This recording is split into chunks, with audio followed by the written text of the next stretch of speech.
नमस्कार, मैं कुंदन झवेर। आप देख रहे हैं यूपी मांगे उत्तर। बुलडोजर बाबा के बाद अब एनकाउंटर बाबा। ये लाइनें आजकल यूपी के गुंडे अपराधियों की जुबान पर हैं, क्योंकि बीते 6 साल में जिस तरह से ताबड़तोड़ एनकाउंटर के जरिए अपराधियों की कमर योगी की पुलिस ने तोड़ी, उससे अपराधियों के दिलों में दहशत देखने को मिल रही है।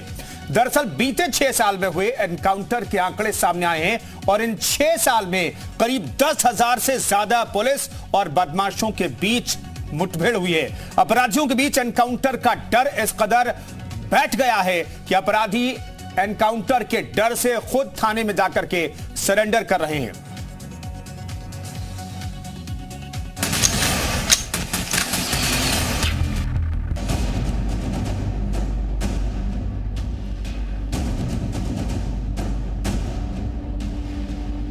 उत्तर प्रदेश में जब से योगी आदित्यनाथ की सरकार आई है, तब से अपराधियों में खौफ का माहौल है और इसकी तस्दीक आपकी टीवी स्क्रीन पर चल रही है।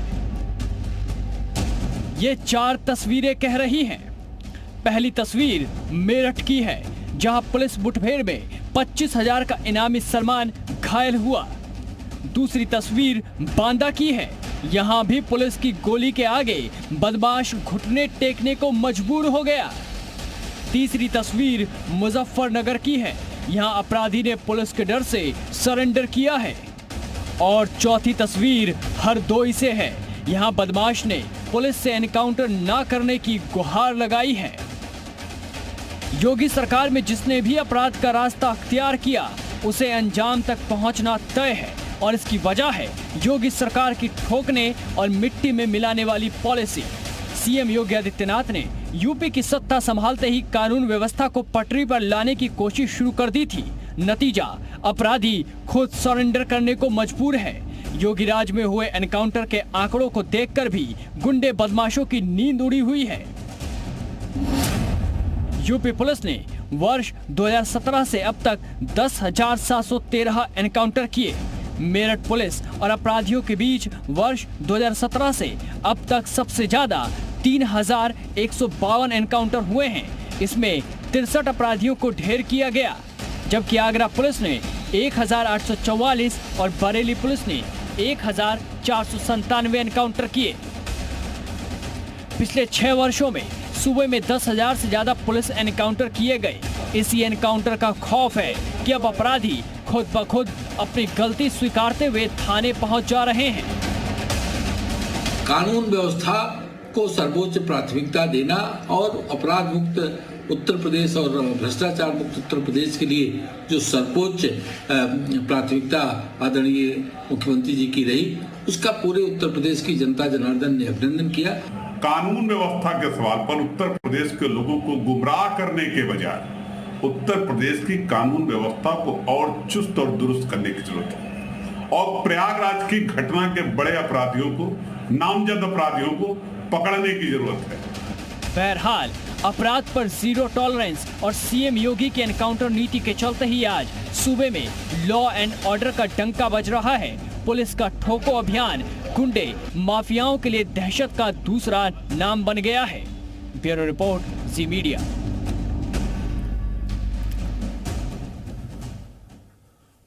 तो 10,000 से ज्यादा एनकाउंटर पिछले 6 साल में हुए हैं उत्तर प्रदेश के अंदर।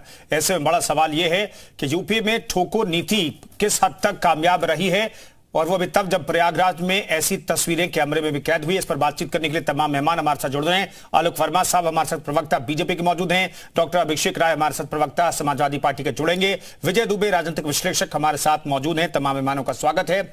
आलोक वर्मा साहब, ये पुलिस को आप लोगों ने खुली छूट दे दी है, इस वजह से ये आंकड़ा 10,000 से ऊपर पहुंच गया है पिछले 6 सालों में।